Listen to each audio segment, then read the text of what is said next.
Joining us on News Now to speak more on the EU Anti-Trafficking Day is Eleni Zerzelidou, and the International Aid and Cooperation Officer, Migration, Drugs and Organized Crime, EU Delegation to Nigeria and ECOWAS. Thank you very much, Eleni, for joining us on News Now.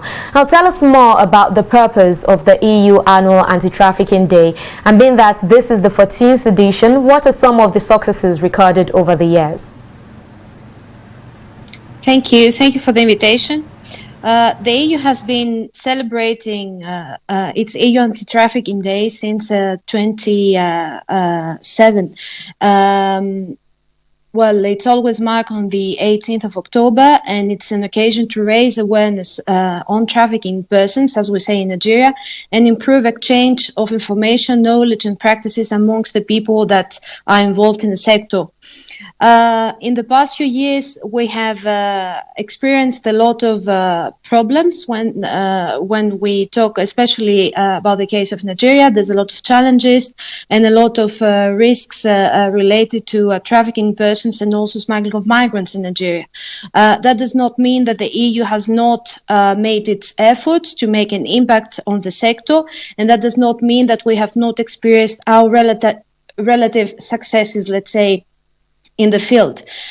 Those successes would include a stronger legislative framework when it comes to protection, prevention, prosecution, as well as partnerships in the sector of trafficking in persons, not just within the EU and its member states, but also when it comes to cooperation with third countries such as Nigeria. Over to you. Well, I must agree with you that despite the commendable efforts of the federal government, of course the EU as well and other partners, human trafficking and smuggling of migrants remain a big challenge across national, regional and international borders. So why is that so? Is there a missing piece?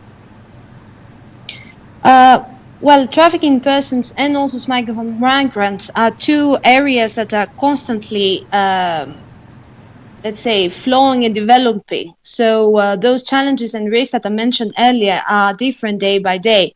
The COVID pandemic, with the severe restrictions imposed on mobility, has impacted livelihoods and, of course, the lives of many vulnerable people, including those of trafficking victims or smuggled migrants. Migration patterns have been changing from day to day, and for that reason it is difficult to follow and adjust to the new situation. However, it is true that efforts are made from our side, not just within the EU, but also when it comes to cooperation with third countries, as I mentioned earlier. The EU strategy on trafficking in human beings that was published earlier this year takes note of those changes to migration patterns and makes new provision, stronger ones when it comes to protection and prosecution, but as well as partnership with third countries. Over to you.